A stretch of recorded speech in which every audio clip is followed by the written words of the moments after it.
A multi-force operation using dozens of officers, all fueled by a tip from U.S. law enforcement.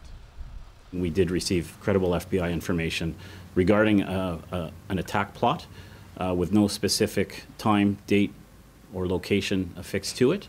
The attack plot, police say, was to build a bomb and then blow it up in a public place. The place and time were unclear, but the intentions were obvious. So after weeks of surveillance, police made their move. The individual was reported to be involved in the manufacturing of homemade improvised explosive devices, and that was one of the subjects of our investigation.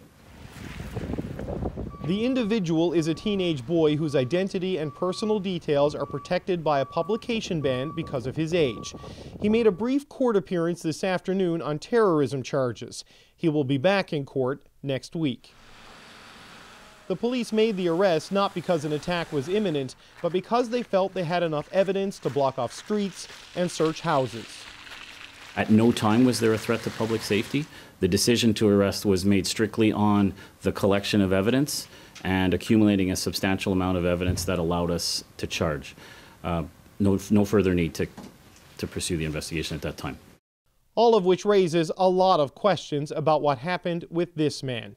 20-year-old Hussam Adine al-Zahabi was also taken into custody during Thursday's raids, though the Syrian refugee was released Friday without charge.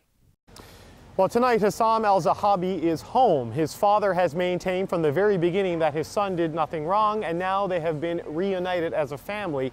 And Ian, they're turning down all of our interview requests, at least for now.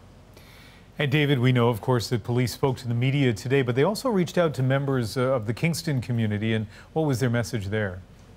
Yeah, the al-Zahabi family is a Syrian refugee family. They came here 2 years ago after spending about a decade in Kuwait. They were sponsored in by a church group, and there are obvious concerns of a backlash when you have a Syrian refugee tied to a terrorist bomb plot. So the police have been reaching out to specific groups, to Muslim associations, to immigrant support groups and Syrian refugee support groups, and they're offering them whatever reassurances and support they can to help them in the event of a backlash.